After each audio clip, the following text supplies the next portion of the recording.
hello. For the next interview, my hair looked terrible and I'm very vain, man. So I thought if I come somewhere special to jazz the video up a little bit. For part 4 of the digital hardcore chat, we're talking to Schizoid from D-Trash Records. D-Trash are a breakcore label, I guess, from Canada. They're a big part of our story.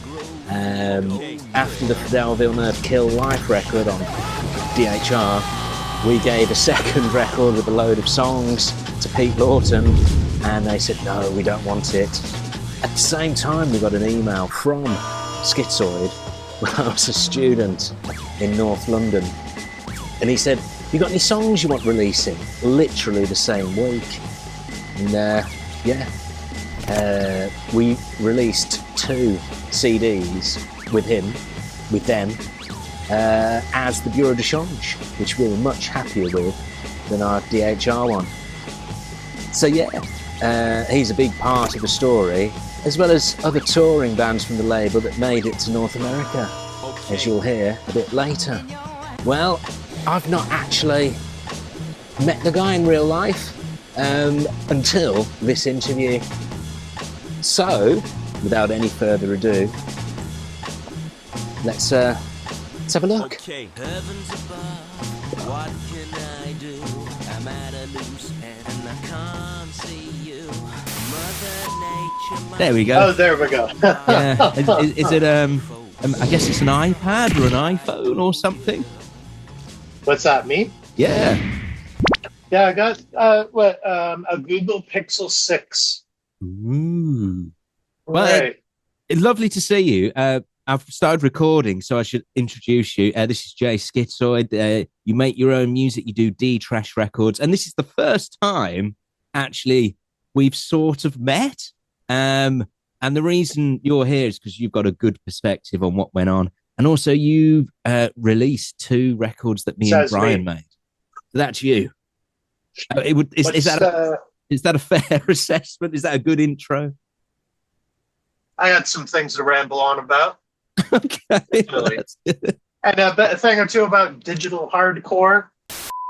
Let's start with you. What made you start? What was the first thing that started getting you into music, and how did you get into the music, and why did you start a label? So I got a list of bullet points, so I wasn't just like,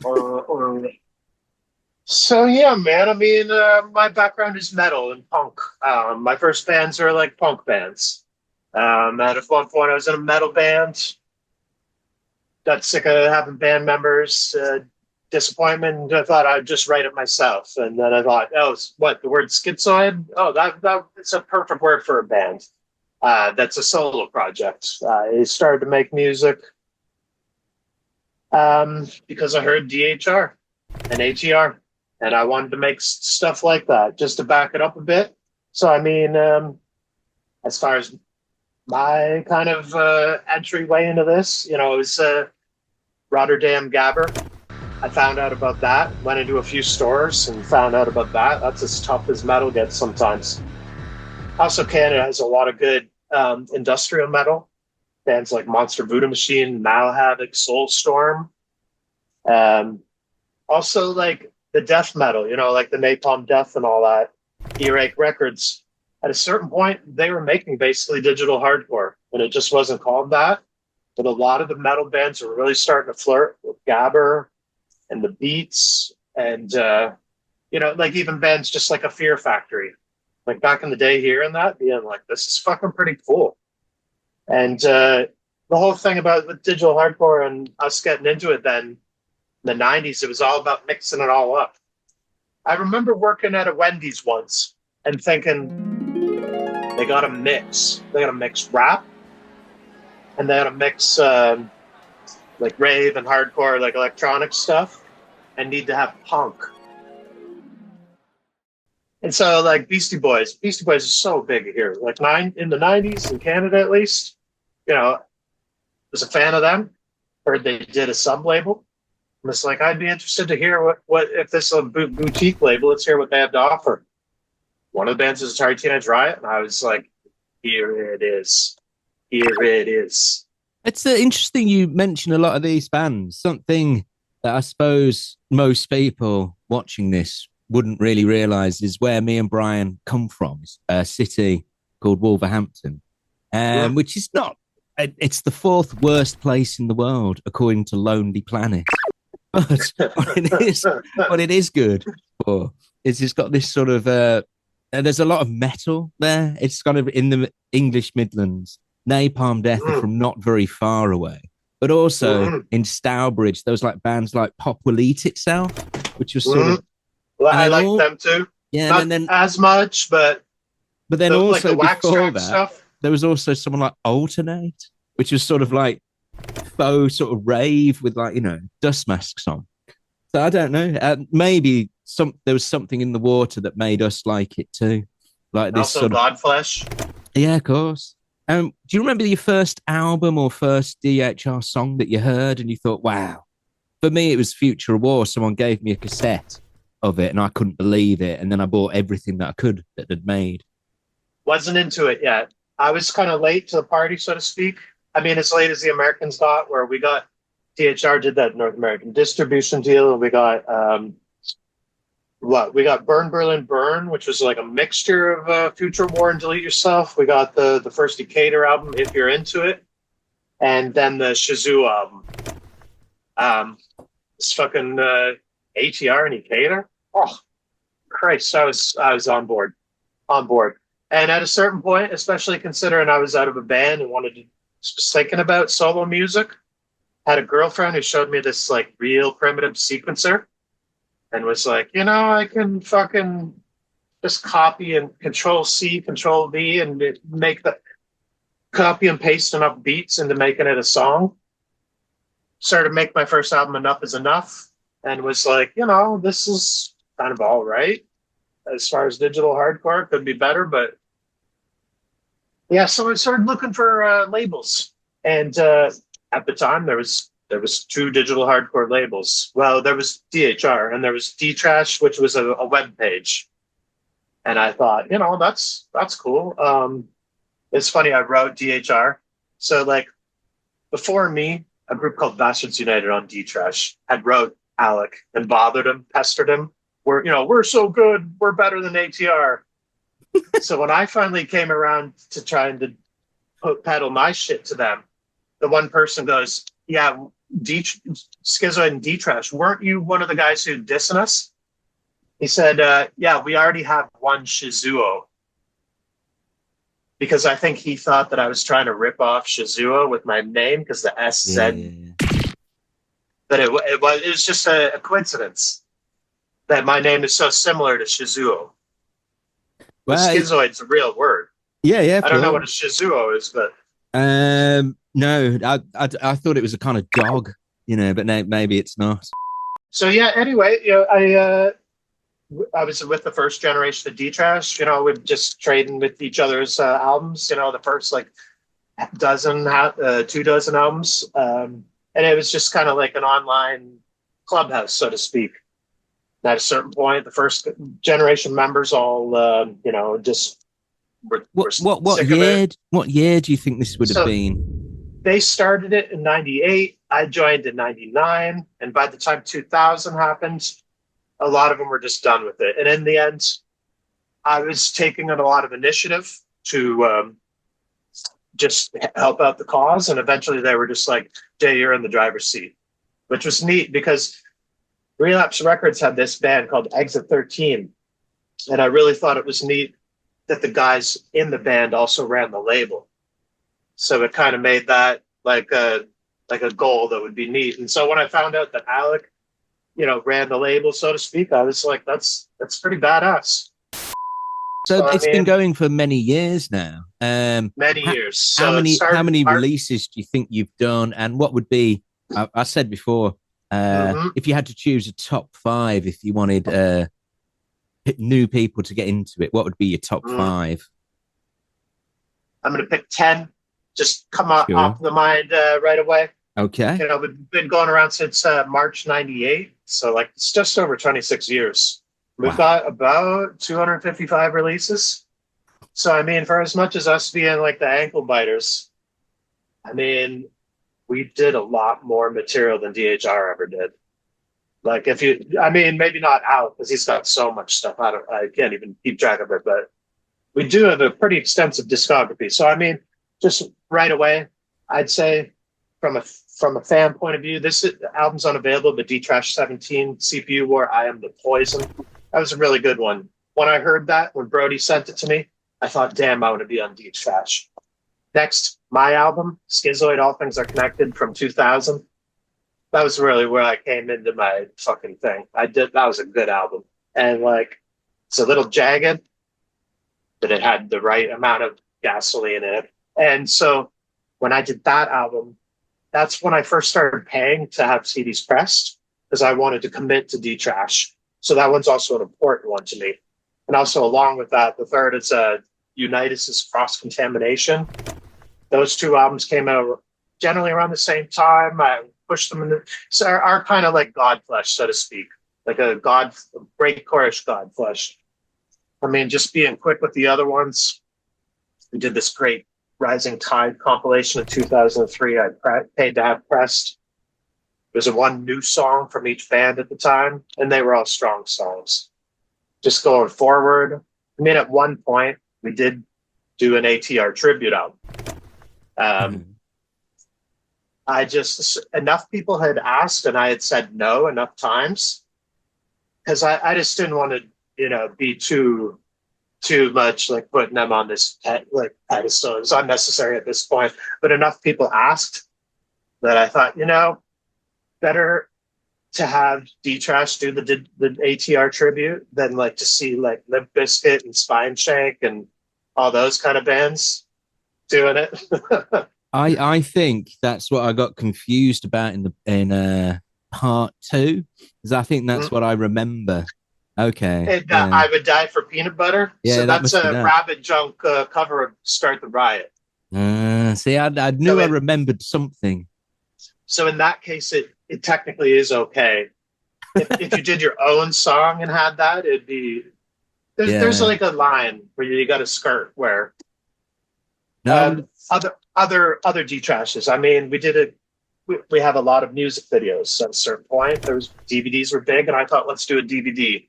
Had a great menu, had wonderful music videos for us who like broke ass artists who did the best we could and did stuff just as good as them.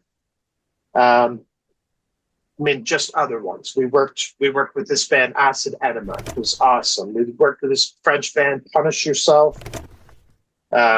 Most recently, we worked with this band Wolfhead 59, and that was a good harkening back to the glory days.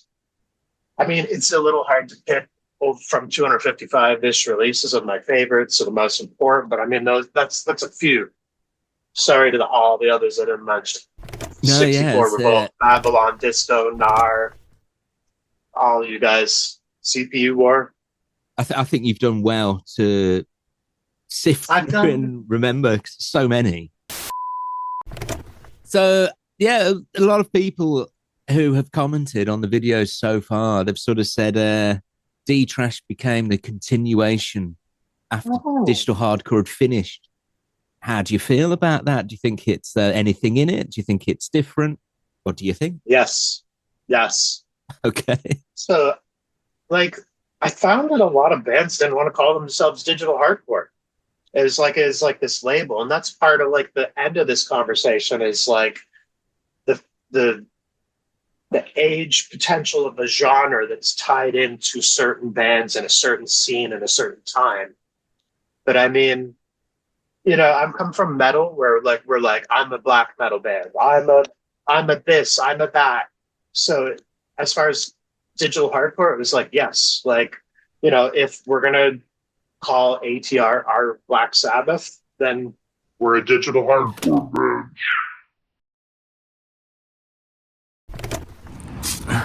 Hello. I've stopped the interview there, because I wanted to make a few points. First thing,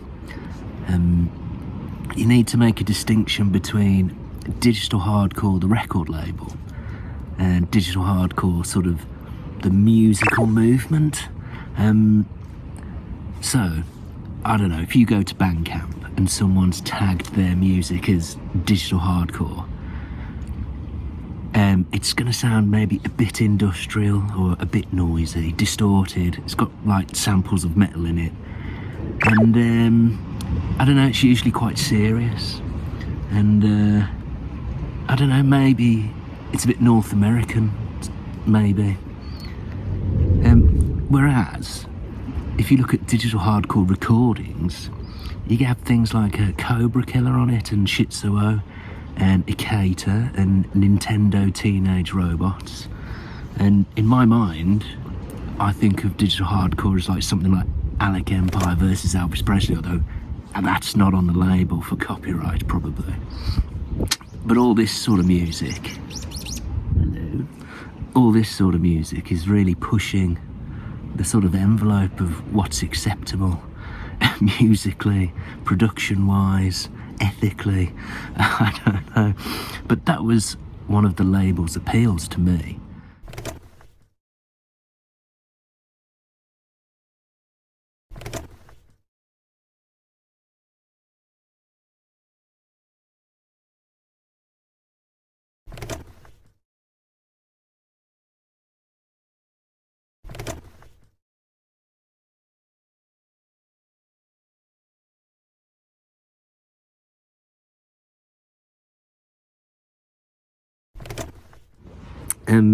The other thing, within the label there was a lot of tension as well, especially with the artists and Alec and ATR, it seemed.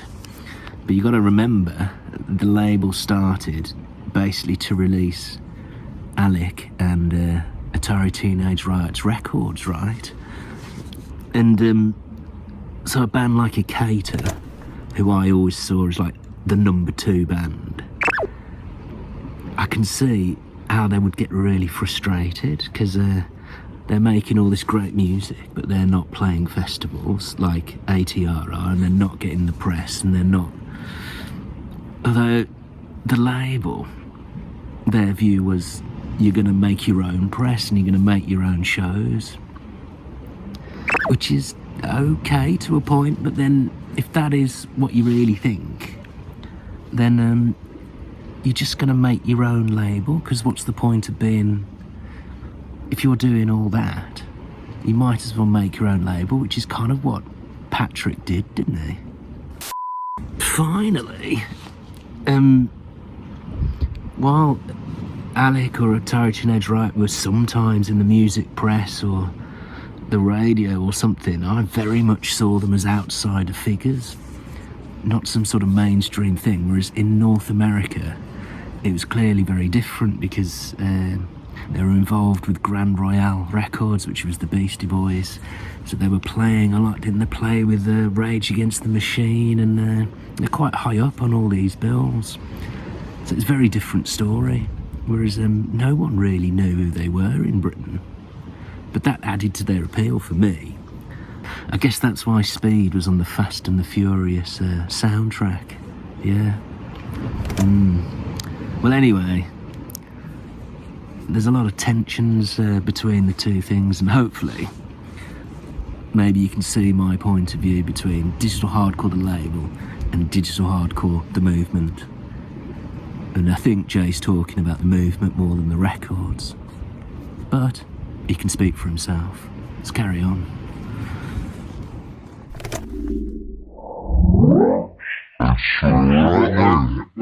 Whether we took over, I mean, yes. Yes, we did. And I mean, definitely around 2000, it was like, there's less activity already. And then, around the Panic, DHH, Motormark era, it was like, oh, wow, like there's no activity. And you could see that they were putting all their chips in the Alec basket. And those albums, Intelligence and Sacrifice and Futurist, they're both great albums. It wasn't.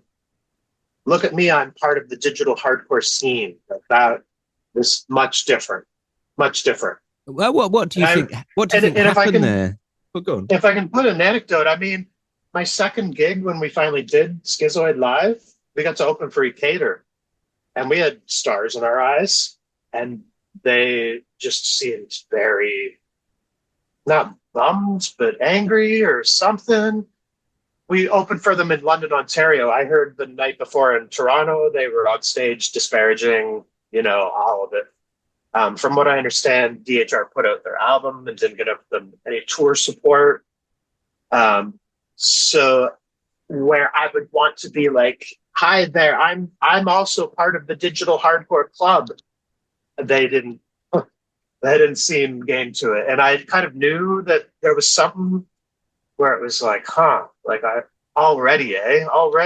It's kind of, but the thing is, I can say that D-Trash, like I can know that we were part of picking it up because I just loved it so much. I listened to it so much and I wanted to do my part. And early on the DHR website, they had a part in the demos where they were trying to push away people who maybe sucked. But it was just like, look, like even Barry Manilow gets 50 demos of Barry Manilow, and not Barry Manilow doesn't necessarily, like they kind of encouraged like start your own riots in your own scene in your own cities. And I was like, well, fuck it. Like I will to the best that I could. And so one thing that my buddy, I saw in the comments that D-Trash was the spiritual successor without the exposure or the budget. And oh yeah, definitely. I mean, we tried to link what links we could to get the exposure. I had a really good computer programming job at the times and no dependents. So I could just fucking waste that on like postage and, all this boring stuff that a label needs to push itself to, because back then, all it took is a few packages to a few key magazines to convince, hey, there's like a label, like DHR, like you'd think, oh, they've got a factory with all the records inside. No, it's just a small office. And so if they had a small office, we had a bedroom. Yeah, So, I can attest the DHR office was very small. Well, the first one was on Dean Street in Soho. Why it was there, I don't know. And it had, do you remember Wallace and Gromit? It had the man from Wallace and Gromit in a DHR t-shirt made out of papier-mâché in the window. It's quite scary. And that was a tiny, tiny place. And then they moved to Camden. But it was after Camden was kind of cool, really. So, couple of questions there. Yeah, Cater weren't very friendly. Well, Patrick wasn't very friendly with me. Any ideas why that was? They gave me some because they didn't want to go over the border with them. Oh, okay. So I had all this fucking geeky questions I wanted to bother them with, but actually I took, though I had told myself I'd never do them again, and I just found myself zoomed out too tepid to even communicate with them. All right. I won't say that they were. They were on a tour where it was hard for them, and I'm sure that they didn't necessarily have the room to have to. Oh, some digital hardcore bands wants to talk with us about digital hardcore. We're kind of over this. The funniest thing, the anecdote between me and my band member is they looked at us and said, "Are you Satanists?" We were like, yeah, now we are. Sure. There was a big difference between, I think, what they were started out at and then what it sort of became. It was very different. Perhaps they were trying to understand. They made this music with something in mind for them and their friends, I guess. And then that last Decatur was different, eh? Like, NyQuil all night long. It was like a musical departure. It was a little bit more fun. And then later you'd see like the Candy Hank and the A-Class stuff. I think because I saw Patrick C. DJ once, and you'd think, oh, right, he's going to play all this, stuff like his own music. But he started playing the Monster Mash and things like that. So perhaps there was a sort of a disconnect between who he was and the kind of people that were picking up on the music. I don't know. Maybe. I'd definitely say like the North American thing, the sort of fans that you get are very different to the fans you'd get in Britain. But even between Britain and Germany, there was a big sort of disconnect as well. Like we were not taking it seriously at all, because that's just what British people are like. We are just the most sarcastic, sort of snooty bunch of people, really. Whereas in Germany, they were taking it all very, very seriously, and there's a reason for everything, which we didn't. I don't know. It's interesting. But when you're young as well, you don't really know the world as much, you know. So I was very young when it all happened as well. But it's something I've noticed as well. Well, your T-shirt, by the way, that's "Don't Fuck With Us," a compilation that was made with all the DHR, US, Canadian, North American bands. Could you tell us how that sort of came about? And other people have said there were a few issues. What's your take on all that? Because you were very heavily involved. I was curious about that. What were the issues that people said? If you can recall someone, I can't remember who. I'll try and find it and put it on the screen. Yeah, it doesn't matter. Yeah, something like, oh, they had no support or something, or maybe there was no budget, or it was a struggle. I think that was basically the issues they were saying. I mean, honestly, they put a call out on the message boards and the different online things. That's one thing, just to back it up for a second. Like, so at this point, post-implosion, the digital hardcore scene, oddly, was this collection of internet websites, pre-social media. So you had, if you can call it, like they had the Yahoo groups. There was the C8.com forum. There's a few other websites I'm probably forgetting, but, you know, with people who knew people who talked to, you know, on these websites. As far as the Don't Funk With Us comp, at a certain point, I heard it was happening. And was like, this is badass. Like, we deserve this. Like, this is our recognition. What's sweet is I wrote them and was like, hey, it's Schizoid again. You know, I probably want to be involved. And they said, dude, like, we've got your CD. You don't have to send a CD. Like, you're going to be on it. I was like, sick. I also did this side project called Exist. I sent it to them without a return address, just as a test to see if it would get on.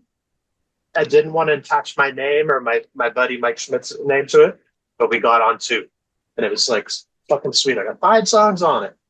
I don't really have too much bad to say about it per se. I mean,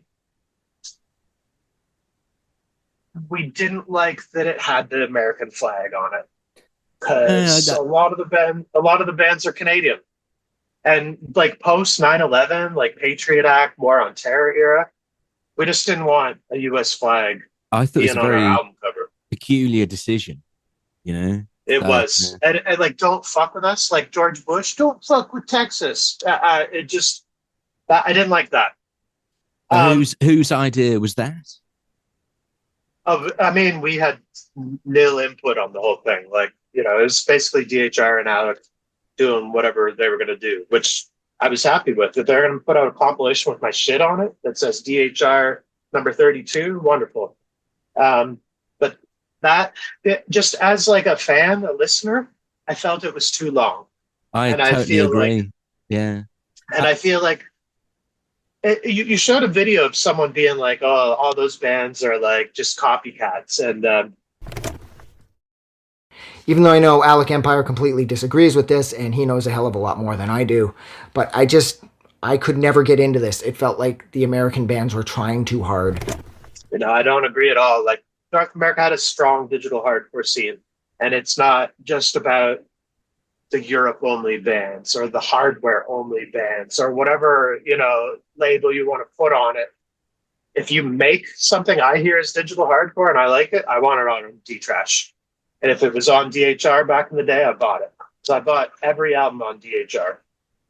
I don't have I think... which is funny because just going to the Fidel and the first album, just to tie this into you a bit. So I got the album and was like, huh, this is different. This is, they're having more fun. It's not political or hard line or like Fidel's part of our comrades that we will fight the digital hardcore war with. It was good. I liked it. I think it's got a little bit bad mixing. I think. Yeah, the absolutely. vocals could be up a bit. Well, we didn't have any sort of computer or anything. It was a desk, Yeah. out, distort Yeah. everything, one take. Start, stop. That's it, right? We didn't have anything like that. I never had a laptop until I was 30 years old, you know, which is probably Same why here. I was so against all these sort of acts that had them. Maybe I was just jealous, or maybe just reminded me of going in the office or something. I don't know. Just something I was But very the against. funny thing about Schizoid Live is I had heard that bands play over top of a mini disc or a DAT. We would just play over top of a CDR with the instrumental tracks and then hide it under other gear. Lolita Storm went one better. They had like a cassette boombox and would just press play and mic it up. So they didn't even line out the signal. No, They that was were brilliant. wicked. As far as like post-implosion DHR bands, I thought Lolita Storm was brilliant. Well, they're very divide opinions. Some people think they're brilliant. I thought they were brilliant awesome. at the time, and then other people.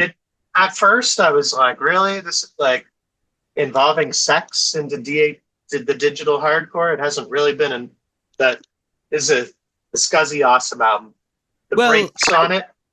I think wonderful. they were more sort of like punk than punk, you know. And they would want to play sort of guitar venues, come on, upset everyone and go, you don't get it. And then just, you know, and people didn't get it. But I thought that was really cool, you know. I think Did you ever hear the Joan of Ass album? Yes, I think we've got it somewhere. Brian's got it. On I'm the 555 Dead Records? too. I'm the Dead too. That one. That's very good. Yeah. I'm Quaid Badge. Yeah. It's great. Yeah. Anyway. So, yeah, I mean, one thing I wanted to mention, I don't know if you brought it up, is your band's name change when you were on DHR. Yeah, well, I should tell everyone, Brian and I, after Digital Hardcore, weren't interested in our music anymore. Can't really remember how it came about. I might have emailed you, you might have emailed me, I'm not sure. And then we ended up releasing 2 CDs with D-Trash called the Bureau de Change. And we did change the name. Change. Yeah, I always called it Change. That's and fine. my European buddies corrected me. I said you're saying it wrong. I've got people queuing up to work inside this Bureau de Change. Yeah, well, I had an interview in America, and the person introduced me as FIDEL'S. So I couldn't really answer any questions for the first 2 minutes because I was, oh dear. Anyway, the reason we changed the name, we wanted a break from what we did before. Also, the name was sort of my name and not Brian, and I didn't think that was fair. And But the thing on DHR, I had heard that Nick Ender asked you nicely to change Brian Hiroshima.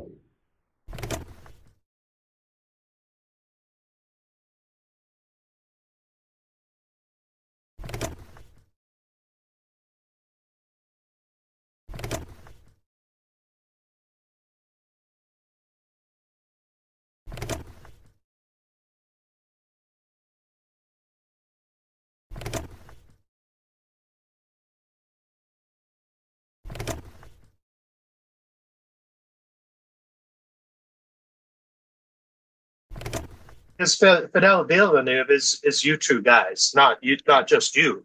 Well, it's yes, it was, but it was also I got my name because I didn't want to record under my real name because I didn't want. I was very angry in those days, but I didn't want a sort of Martin kind of life. That's my real name. So I took 2 names out of a newspaper. One was from the front pages and one was from the back. And I went boom, boom. Fidel Villeneuve, that'll do.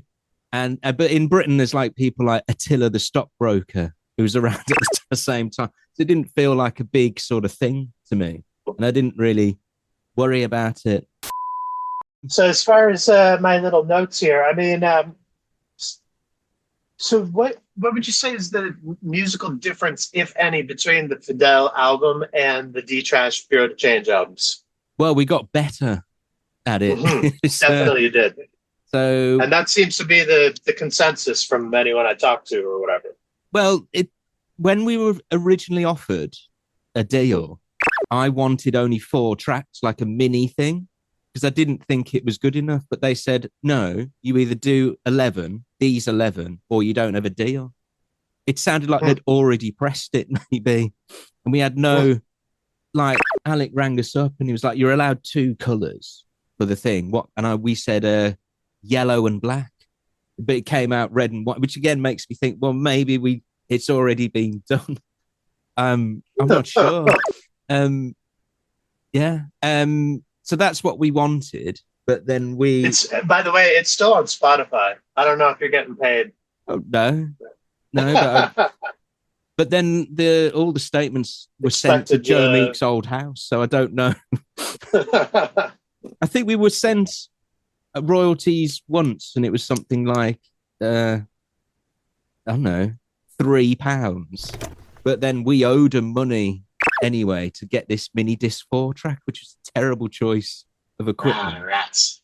Yeah. So at a certain point, I saw you on these online forums or whatever, and was like, "Oh, that's the fucking guy from the CD I have." I remember writing. So I showed you the messages I wrote. I unearthed today, where I was just like, if you ever want to release anything, the door's open. Yeah, which is a funny thing as far as D-Trash and digital hardcore is that we got a disc. We released a disc from Panic DHH. We released a disc from Heartworm. Released 2 discs from you guys. Fuck. Tuareg Geeks. They did a DHR Limited. We did their next 2 albums. And also on a somewhat recent release, like 10 years ago, Bomb 20 had a track on one of our compilations.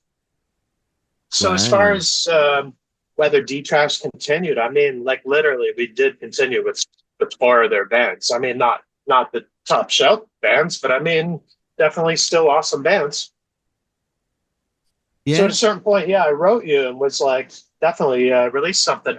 What was funny, I remember writing a message being like, hey, everyone, we have a super secret surprise artist and we're going to release it. We're going to tell you and it's going to rock your world. And I do remember at the time you were like, don't set us up like that. You do something like that, it's prone to disappointment. And I was like, oh, I totally get it. Okay. So it's going to be Fidel. Yay. Surprise. Yeah. Always a surprise when I turn up. Yeah. Well, I think, it was the Future of Boy Bands. That was half of that was written for DHR. So we were still thinking, let's do a good one now. But then I played it Pete Lawton and he absolutely hated it. He sort of made his mind up. I mean, it was a bit like that meeting with Trump and Zelensky like this week. It was just like him berating me. Like, we'll get a proper band, do this. Samplers are on the way out. And so this old message I have from you says you were maybe going to call it Up and Down. You were going to call it Shit Sandwich, Out of Bed and Out of Control. Yeah. Or Fidel Villeneuve is Dead. And I said, totally go with the Future of Boy Bands. Because at that time we were getting sandwiched with all that Corn Eats boy band bullshit. And I thought, I did a BBC sort of documentary with a boy band. Oh, man. Believe it or not. Yeah, we had to do a fly on the wall documentary and I had to pretend to be in this anarchic syndicate. But they only had 2. So I had to pretend to be in it as well to make up 5 and 5. And then we had to make a song together. And I don't think any footage of it exists. Oh, you were part of a boy band? No, I was the opposite side. And the idea was you meant to hang out with this boy band and we're meant to be all shocked. And then they come out to a squat party and they act all shocked. And at the end, you make a song together. And this all happened and I was in it. And that was a very... Is there a song that you sang on? You should. I didn't sing, no. I had so little to do with this. I just hung out with the boy band. Mostly. Like a real one or a pretend one? No, they were real. They supported boys. What was it, NSYNC or some bullshit? No, it was something like that, but like more, more. What was the Backstreet Boys of Britain?